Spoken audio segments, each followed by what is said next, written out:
18, with the prophecy of the fall of Babylon. Who is Babylon in Revelation? Rome. Rome, correct. Where is that coming from? Why is that connection important? Because John needed to speak in code, to save his skin.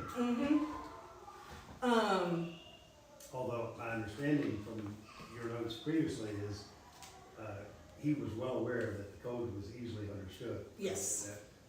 He was not saying it, he wasn't calling Rome Rome, but everybody knew. Everybody knew. Saying it without saying it. Saying it without saying it. It's like, and I'm gonna give you a few, when we're done with this, I signed up for somebody that I found on Instagram is doing a whole study on, he's gonna do 2 blog posts on Revelation. And he gave some good suggestions for other books to read once we're done with this. One's called Revelation for the Rest of Us, which is really good. That's the one that Ann has. Yeah, that's one that Ann has, which is amazing. Especially once you get this stuff under you, then that book will, I think you need to have this kind of understanding first, because if you just go into that book, you might find yourself a little bit like upended. But having this understanding of an idea of it as a written political cartoon, I think can help you enter into. My goal with this is to kind of break the narrative of Revelation is scary and predicts exactly what is going to happen in the future. To be more of this is a commentary on life and the world at this time, and how can we learn from that to interpret our times. So I'll give you, once we're done today, I'll give you some of those books, and I'll probably email that out. And if you would like to follow this person, I'll give you where you can sign up to receive his letters.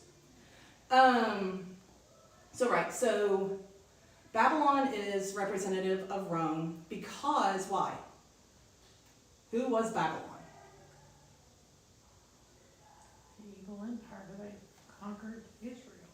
The evil empire that conquered Israel. And I will say, I wish that Jane Allen had stayed, because she was correct. She's in the Belcourt. Oh, that's right. In Belcourt.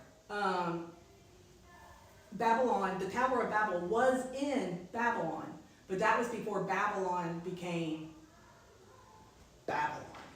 Like, it was in that area where Babylon grew up and became a power, but Babel was there.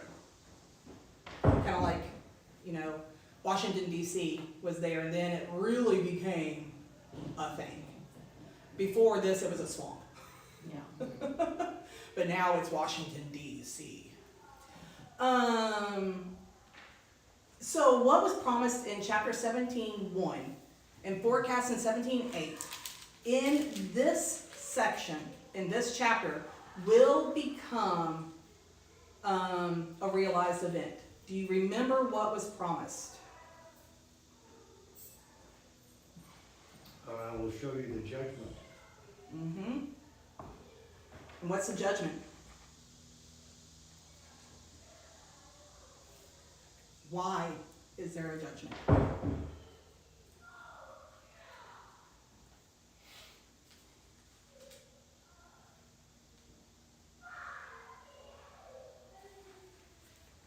Why is the world being judged? Why are people being judged?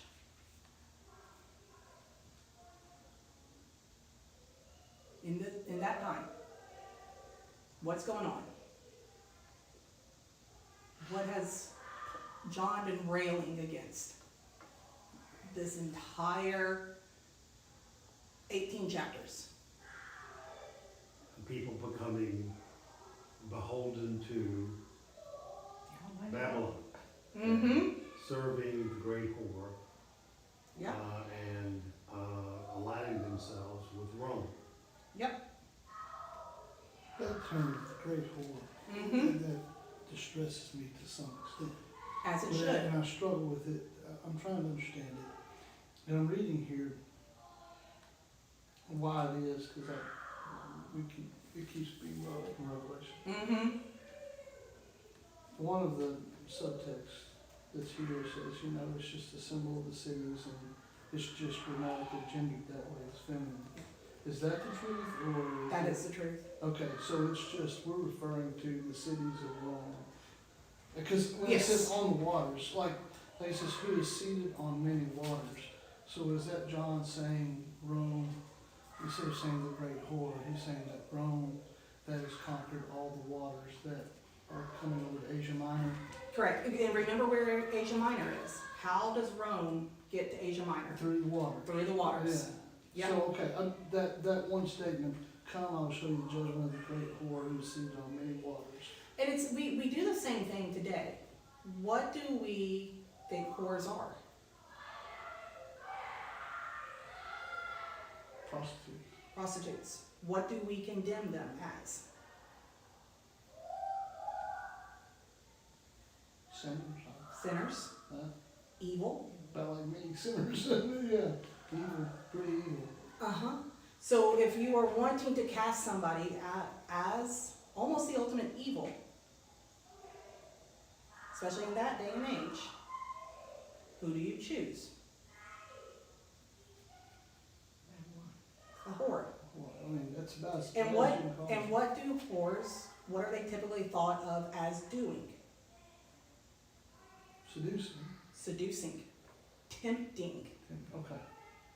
Sounds like, why don't they call them murderers? Instead of Yeah. saying a great whore, why didn't John use the text? like Because murder? they, But even the seduction. the seduction, even though we know now that most people, most women who had to work that job were forced to do so, either because they were so poor and had no other ways to gain income, or they had been taken as slaves, or forced to work the streets, even though we know that truth. That is still a connotation, even today, of that career, of that job, of that lifestyle. And so John is using that lifestyle and that understanding to cast this woman as a temptress, who is riding on what? The dragon,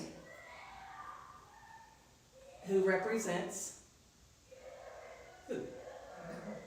The devil, Satan. Satan, Nero? who represents probably Nero, Nero. more than likely, but who was, why Nero? Well, I mean, he He tried was the to, leader of the empire at the time, wasn't he? And he was killing Christians. he was killing Christians and he tried to make that he was Jesus. He tried to make that he Yes. was resurrected from the dead. Yes, And he created this aura because they never found him, blah, blah, blah. Right. He tried to emulate what Jesus was. exactly. And so you see all of these concepts coming together. You know, I kind of like, how many times are we, there is no way, no possible way that Elvis could still be alive. No possible way. How many times do we still see articles, I saw Elvis? I'm like, there is no way. Even if he hadn't have died when he did, from the heart attack that killed him, there's no earthly way that he still could be alive. And even if he was, he would not look the same as he was. This is what we were dealing with Nero. Let me get to it. Yeah. You keep going. Keep going. There is the phrase, on her forehead was written a name, a Yes. mystery, quote, Babylon the Great, mother of whores Mm-hmm. and of earth's abominations. So what is it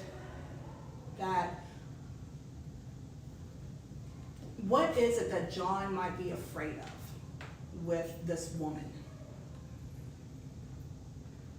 If people start to follow her, what would happen? follow her, they are rejecting God. Mm-hmm, They're not witnessing, yep, and they are falling under the power of this cup of wrath. yep.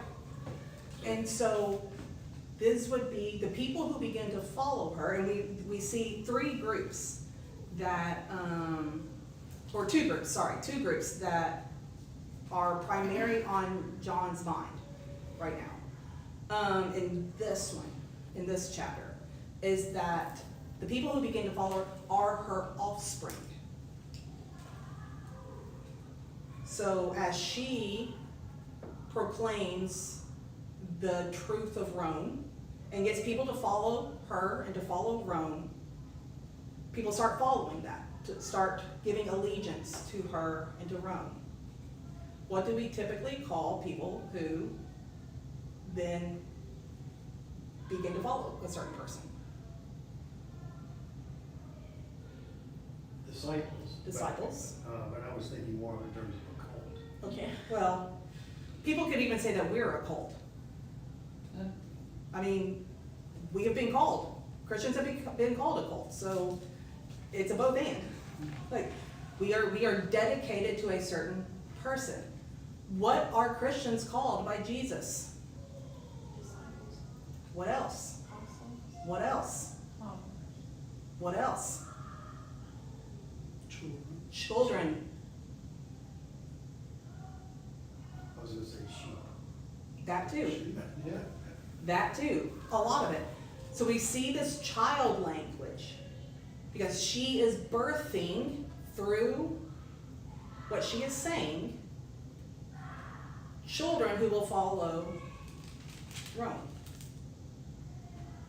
And there are two groups of people that John is primarily interested in this chapter. You're in 17 or, We're in 18. okay, all right. It's her offspring, who else? Well, they're all of them her offspring. But there's two groups that are her offspring that he's focusing on. Okay. Where are you at, Kim? So, We're in 18, 1 through 3 still. oh, so you're still early, okay. Yeah, we're still early. Who is he focusing on? Business people Business people? and politicians. Yeah, Leaders. the leaders. Well, So kings and merchants. merchants. Yeah, so business people and the leaders. The leaders are understandable, right? Because what is it that politicians want to do? They wanna get elected. They want to get elected. Well, not in this Yeah. time. They want to hold power. They want to hold power. It would be a whole different ballgame if there were elections during this time and place. They want to hold power, so they're going to align themselves with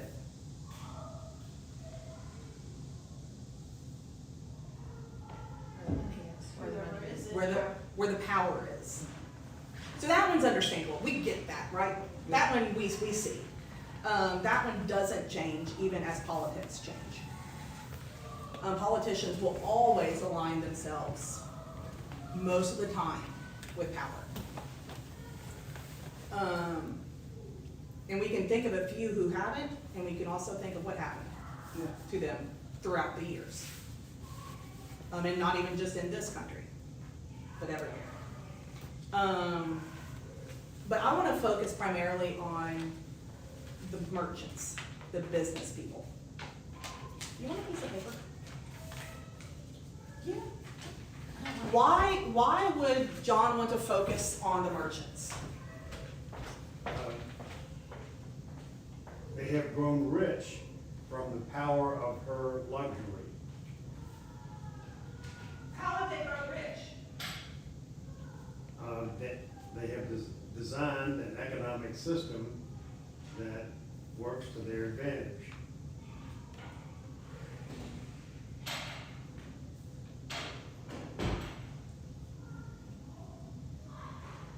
Keep talking.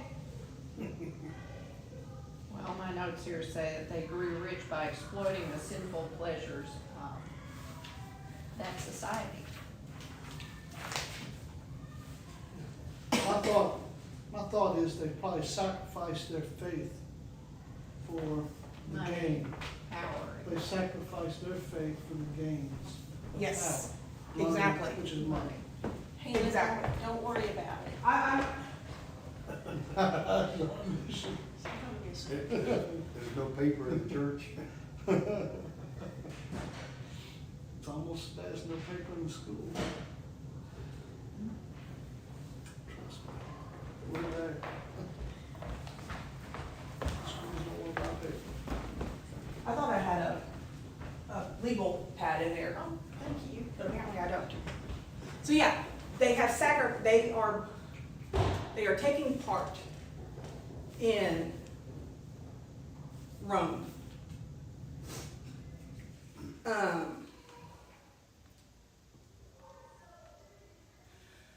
One of the things that I found interesting, and I think we desperately in this country, especially just Western countries, take to heart, is that much of what Rome lived on, food, clothing, their own version of technology, were all primarily made, grown, created in their colonized areas, Outside of Rome. outside of Rome, The conquered areas. the conquered areas. Yeah. And so they would bring all of that in to them, leaving very little for the people in those areas. And this is something that empires do across the board. They grow themselves so big that they need more than they can produce. And so they go out and do what? Conquer, Conquer. And in those areas, they do what? enslave. Enslave, Pillage. well, Uh, but, Sometimes they tax. I mean, yeah, they this tax. is the 250th anniversary of the Boston Tea Party. Why would I know that? Who knows? Taxation without representation. Yes, they tax. They take what they can't grow there or get there. What was it that we, back in that time, were providing? Resources to King George. And Yeah. King George, England, required that everything in the empire needed to go to England before it could be sold. So all of America's products, Mm-hmm. everything that we could and wanted to export, we could not export directly to a consumer. It had to go to England, and then England would export it. Yep. The system was designed to make sure that those upstart colonies didn't start weakening the king. And then the more that the empire needs, what then do the colonies, the conquered area, need to do? Revolt. Produce So more. they starve or. They produce more. More and more. They demand that they produce more and more. They demand that they produce more and more, which means you need more people, which means that you need to do what? Work harder. Work harder, start enslaving people. And it's a vicious cycle of empires. So that's what my whole thesis was about. And the one that pictures the McDonald's, what is a McDonald's? What is it that the commerce, what is the commerce that is happening? Are you trying to talk about what is happening today? Yeah, what is happening today? Well, there's an extent to which the Romes of the world, and maybe even the Londons of the world, have been replaced with the Bayer and Disney. Disney and Apple, and Google. the corporations. Corporations of the world.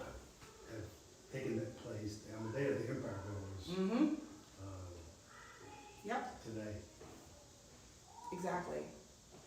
And everything, look on all of everything that you buy and see where it comes from. Made in China.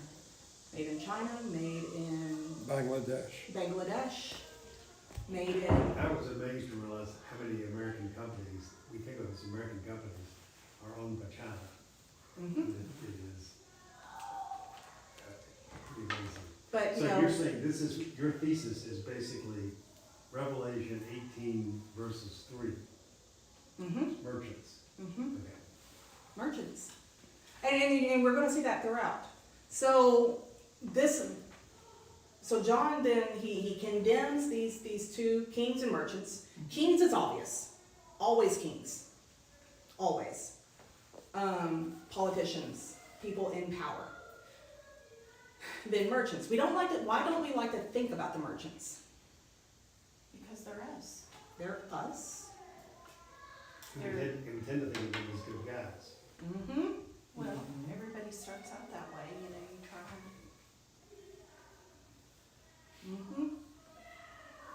Well, and also, what don't we want to give up? You don't wanna give up power. We don't want to give up power, but what else don't we want to give up? Well, money. Well, Well, money. What else don't we want to give up? I don't want to give up my phone.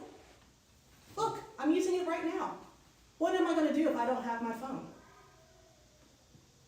I don't want to give up my phone. But what am I buying into when I buy that phone? Act on Facebook. Ding, ding, ding. I don't want to give up my comforts. And I am guilty. but you're probably not alone. Oh, I'm absolutely not alone. I mean, look at Monty over there. Our comforts and our pleasures. We don't wanna give up our comfort, we don't wanna give up our pleasures, Mhm. we don't wanna give up what we think gives us, well, I just said, comfort and pleasure. Yeah. Yeah, but what's fun is the concept of what we deserve. Mm-hmm. You know, television, the commercials that talk about what you deserve. Right. You need this because you deserve it. And how many people actually think about what do I deserve? Yeah. Um, Oh, yeah. So in this section, John is asking people to come out of that system, to reject it. And that, my friends, if you are in it, is hard. Because what does that represent? this is the question I have, Mm-hmm. Dave. Rome, and this is anywhere today. Rome, it was the structure of society. It created a structure of society for everyone that was going to. Why didn't John just say, we're not going to do this, but we're gonna create another structure over here for you to be able to, because to me that doesn't show,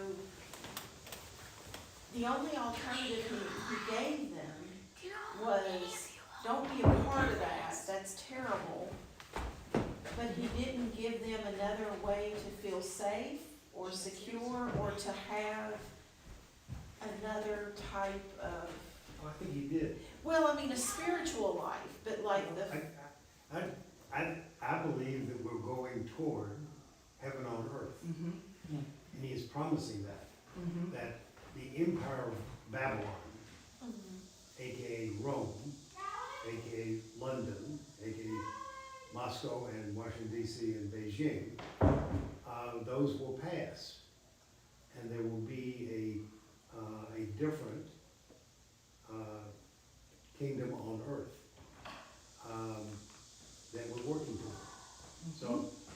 what he's gotta say to us is, be patient. You know, But I guess what I'm trying to say is that, you know, to me, it sounds good, but it sounds like he's delivering a message for those people at that time. And I'm not gonna say this right. He's delivering a message promising that, but it's not happening anytime soon. Do you see what I'm saying? There's Yeah. nothing for them to like move into. I mean, there's no heaven on earth Well, we have to get at out. that moment The for problem them to is, move into. sorry.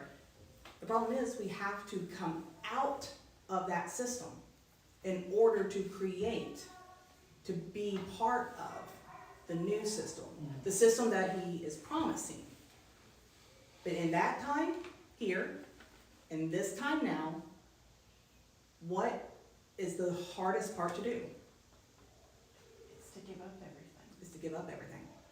Does this go along with when Jesus said, you know, charge for a rich man to enter the kingdom of heaven and is for a cattle to go through the eye of the needle? So this is basically the same thing. Same thing. Give up your creature comforts. You give up everything that you thought is good and comfortable and well to do, and it's going to be hard.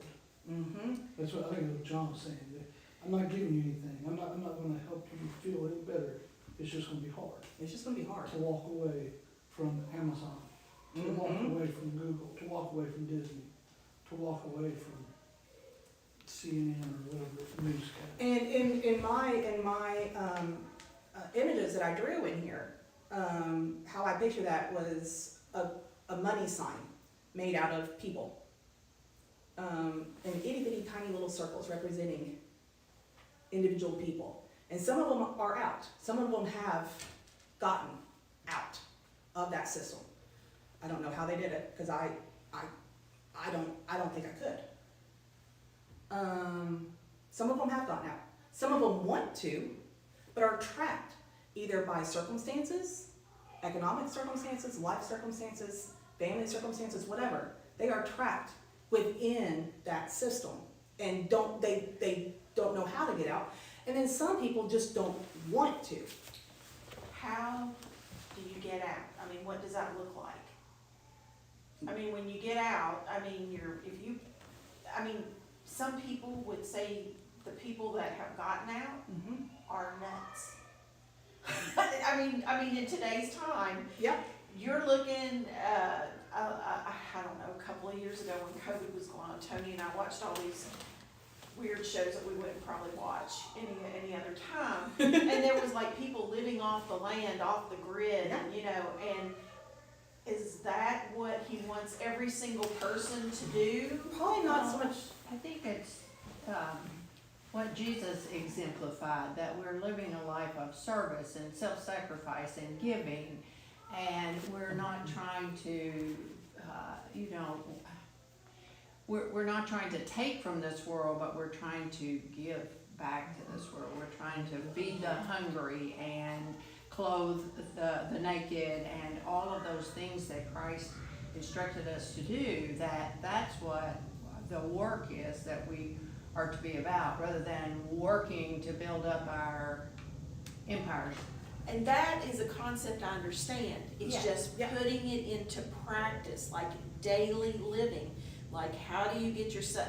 If you look at all the corporations and everything you just talked about, our food supply, we don't have little farmers hardly anymore. It's all going to Amazon and people who are buying. Well, the big corporation. corporate farmers. How are we going to feed ourselves in order to feed others? You know, how are we supposed to make this transition into this as a whole world? That's But How and many, I how don't many think they- people work for you all? 11. You're doing it right now. You're a farmer, you have a Yeah. product, and you're taking care of 11 people. 11 Yes. families. 11 11 families. Yeah, I mean, yeah. So, I mean, look at the cycle that you're providing. Yes, but if we had to give up the internet, if we had to give up all the comforts, like John is asking us to do, It's hard. and do all of that, we couldn't do that for anybody. I think, Is I what- think John is encouraging that even if we can't give it up completely, like for my job, I can't give up my phone, because I need to be able to get a hold Sure. of all of you all. But we don't rely on it. We don't make that our entire identity. We don't It's make, not our addiction. yeah, we So don't, it's basically just a tool. don't become reliant on Yes. anything or subservient, like I have to go shopping, or I Yes. have to do this, or I Don't have, let you it know. become your God. don't Don't let- let it become your, and Jesus said, keep your eyes focused on We've had- me. Right. Keep your eyes focused on Jesus, use what you gotta use, don't let the money become your tool. I like Hank's drive of getting in God we trust off of the coin. I think that's wonderful. Don't let anything become the focus of your faith. Keep your eyes focused on Jesus. Yeah. Cause I'm still gonna go to Disney, I'm going to October. But keep your eyes focused on Him and focus as much as you can on Him. Yes, and what Jesus And told serve. us to do, how he was the example that we are to follow. If we're followers of Jesus, then he's our example of how we are to live.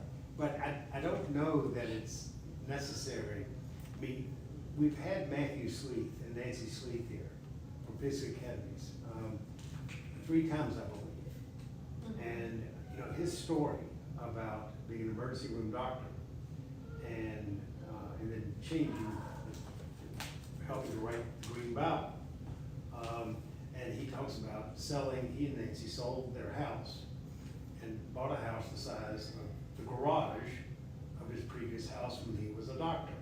Mhm. And basically, they eliminated everything and started living a simpler life. And, you know, as far as I can see, he's retained his sense of humor. We still reach him by, he has a cell phone, because that's necessary.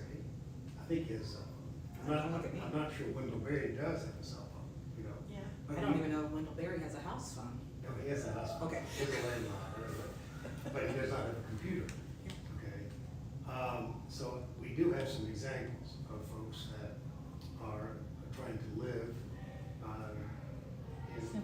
In a simple life. Yeah. a simple life.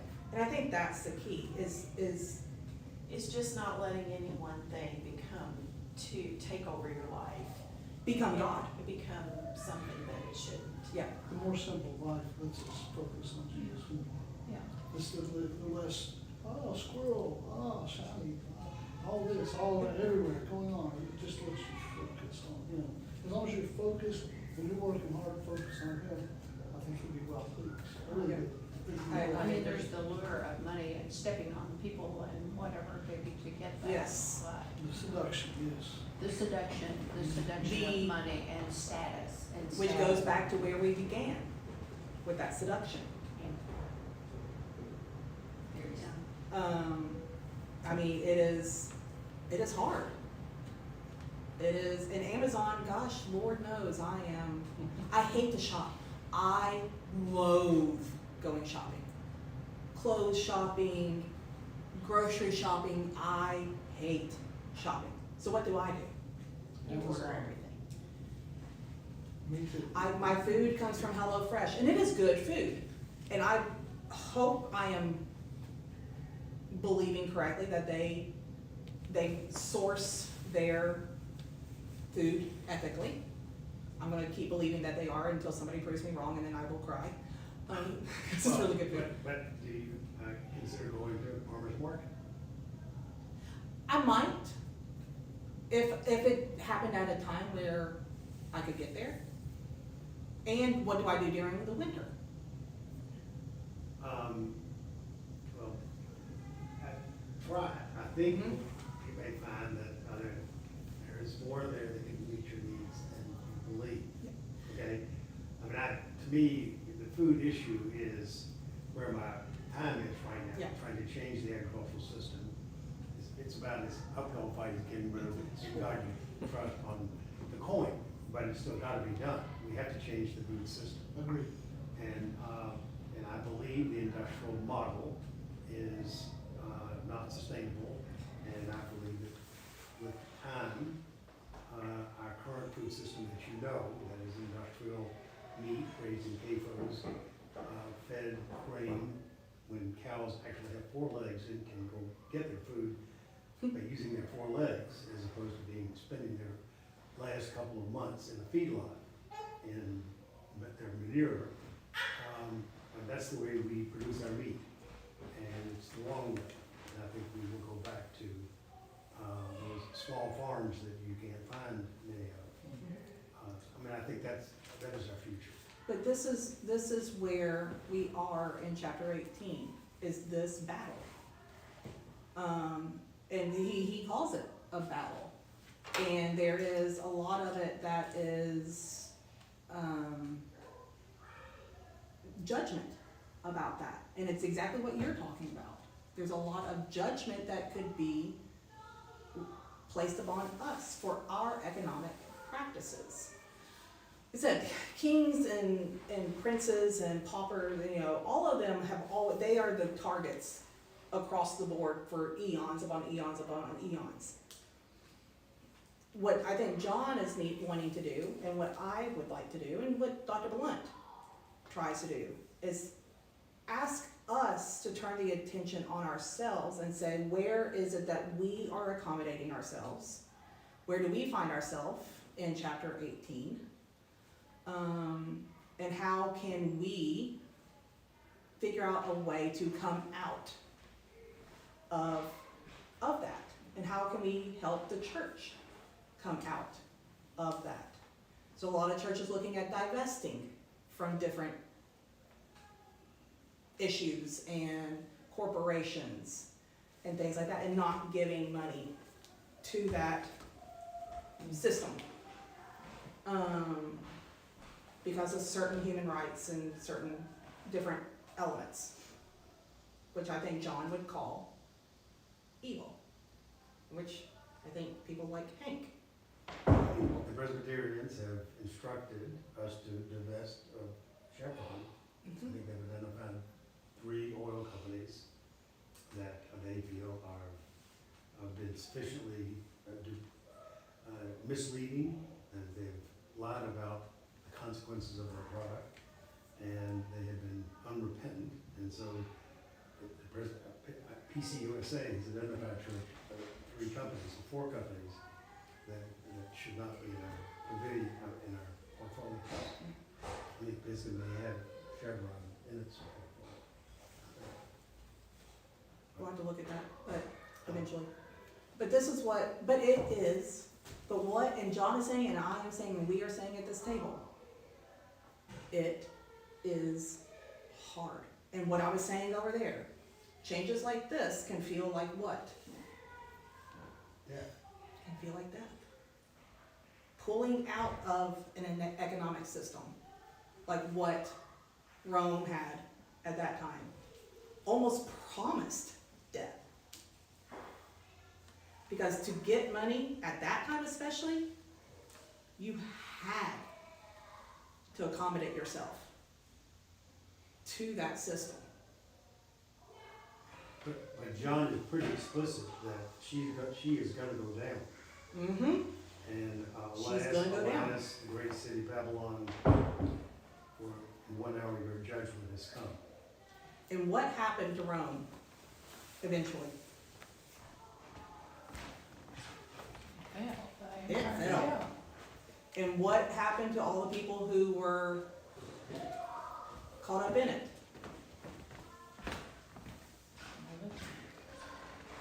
They lost everything. They lost everything. So in a way, John's prophecy does come true. Unfortunately, what was sitting there in the wings waiting for Rome to fall?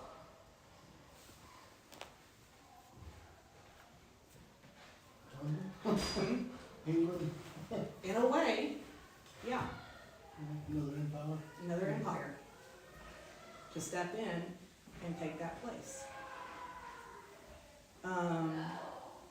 He also goes after the shipmasters and seafarers, Yes. sailors, and those who trade on the sea, And why would he go after them? because they too were making money off of the Roman system. Because what had Rome done by this point in time? Got rid of the pirates, Got rid of the pirates, so they made the seas made the seas safe. safe.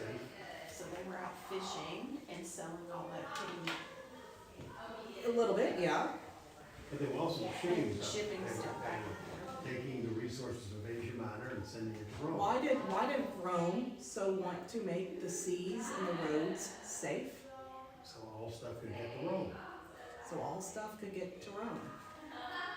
Because at this point in time, what had Rome done?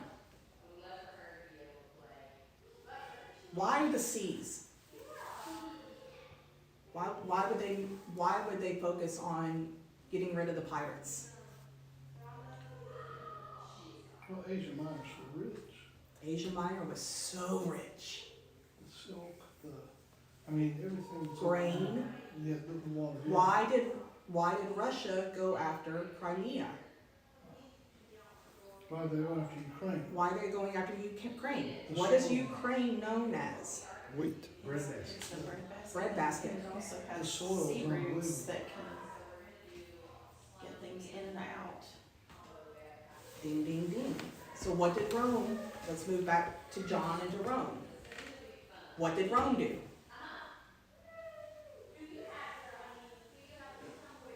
They made it where they could bring more basically.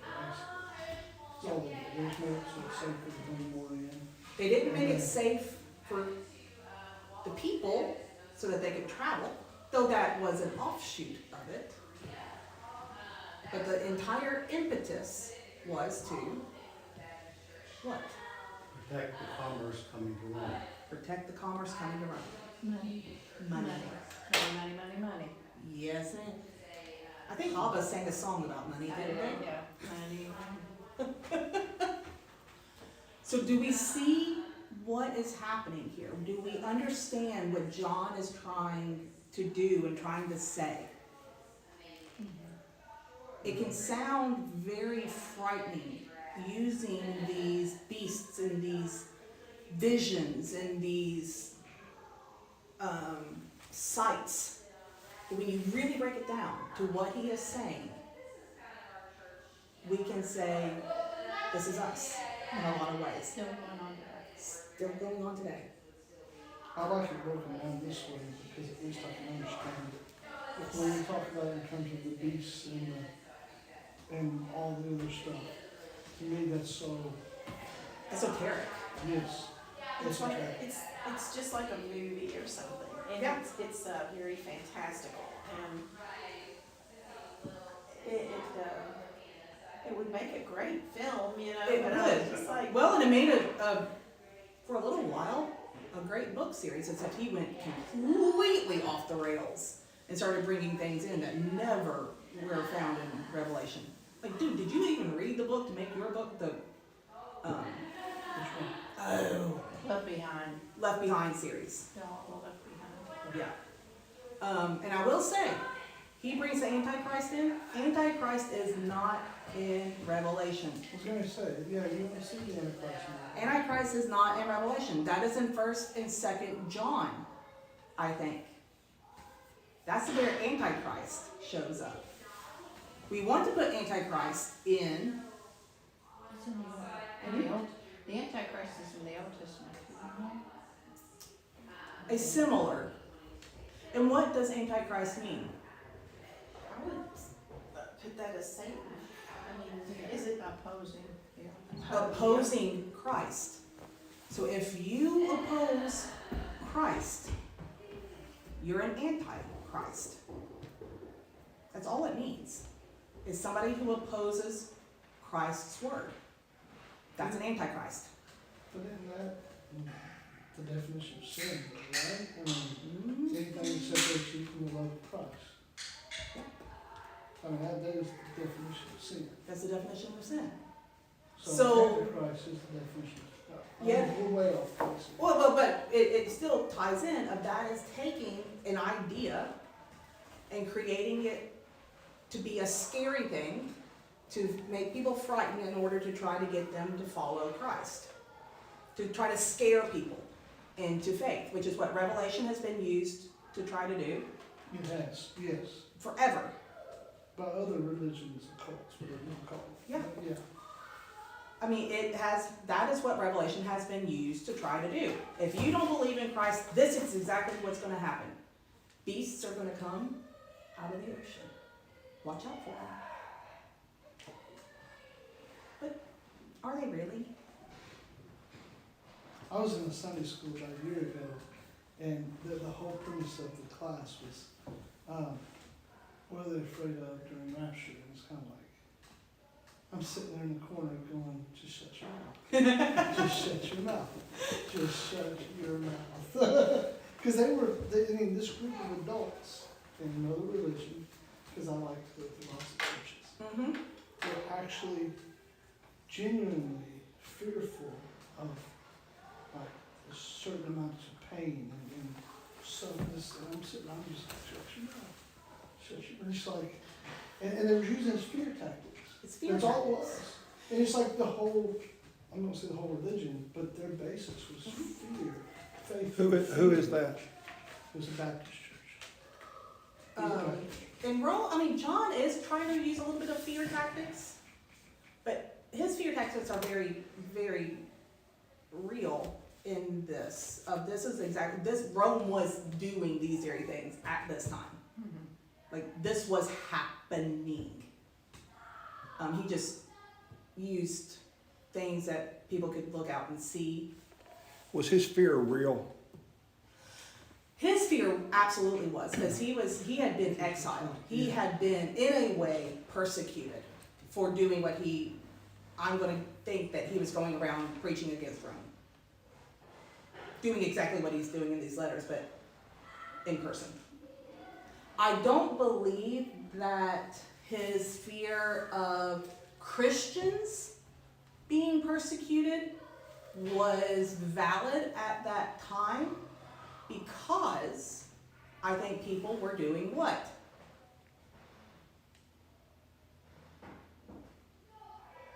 They were, paying enough to Rome to stay alive and to be a part of the Roman system.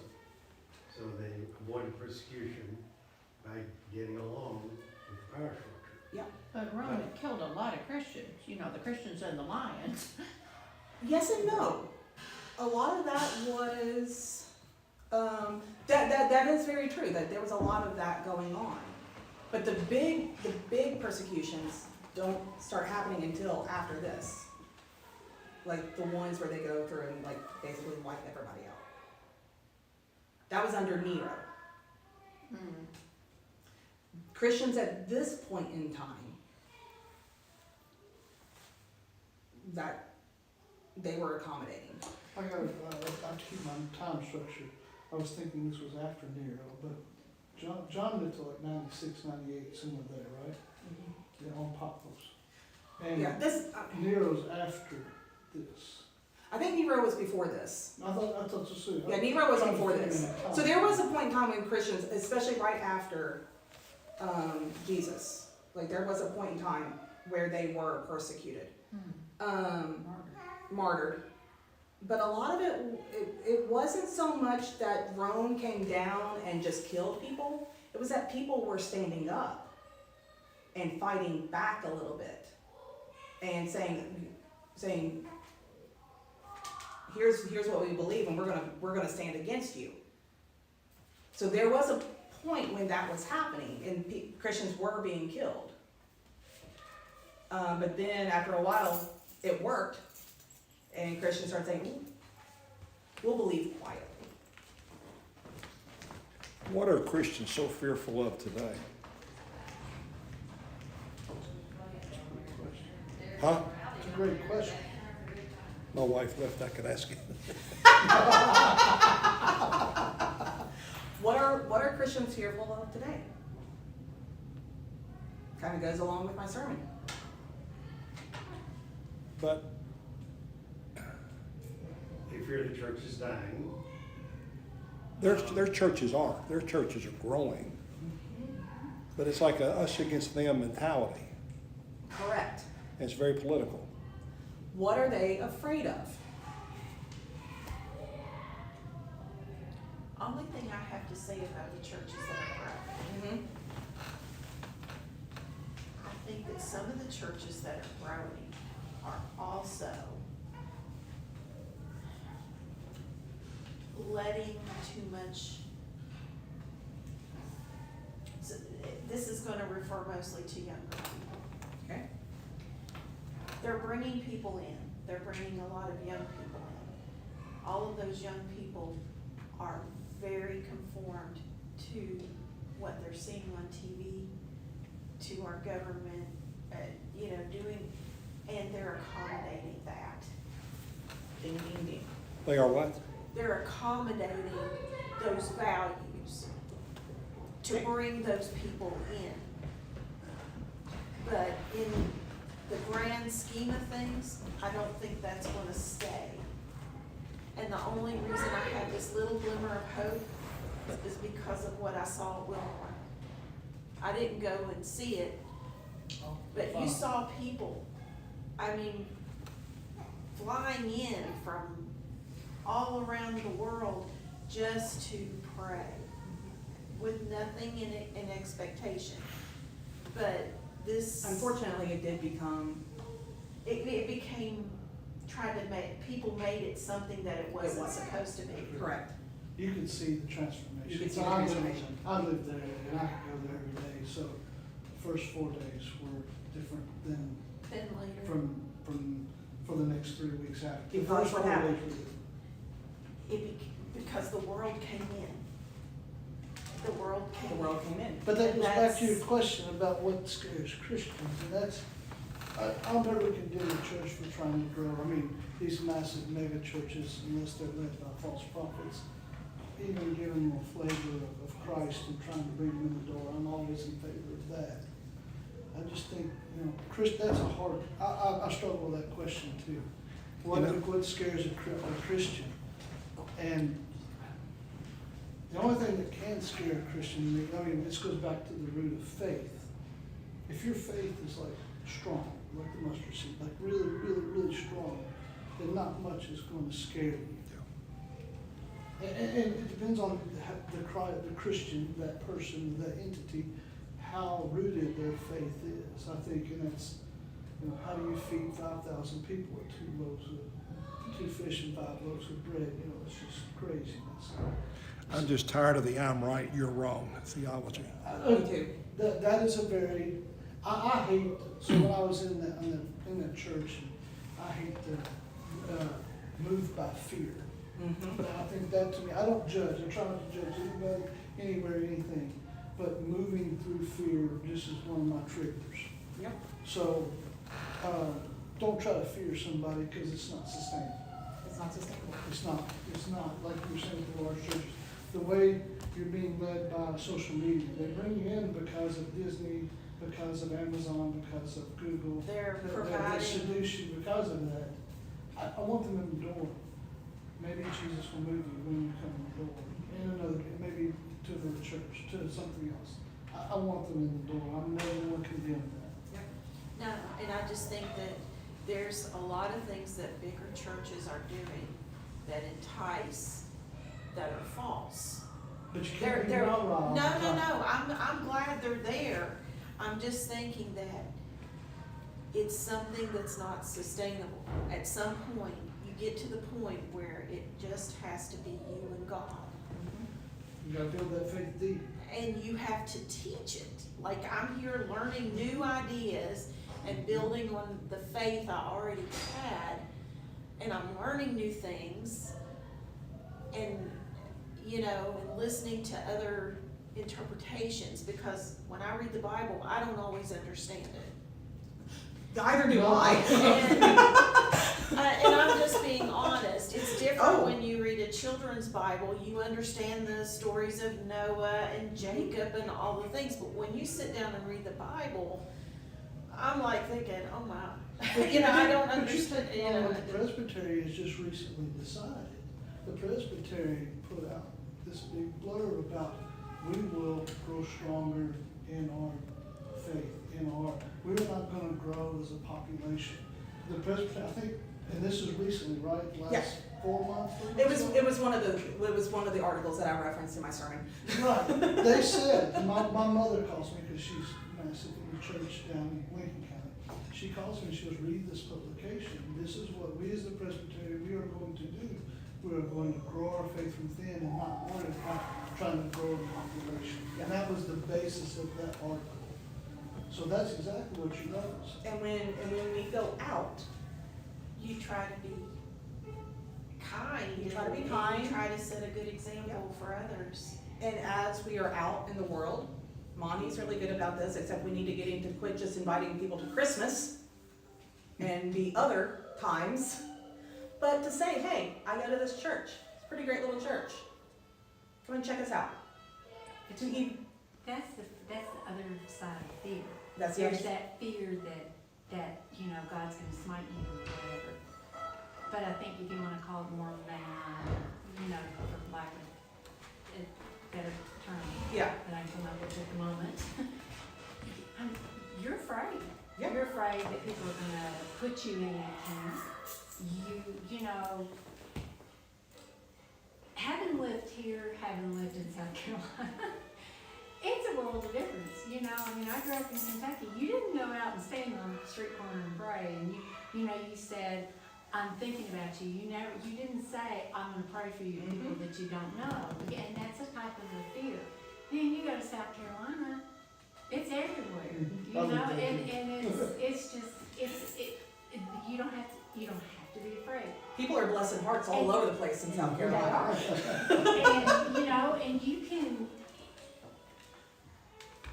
you're afraid, in Presbyterian Church, you were afraid if you disagree with something in part, then that means you are a bad person. Yeah. You know, and there is a lot of that out there. If your job is in the science field and you want a teaching job or something, Yeah.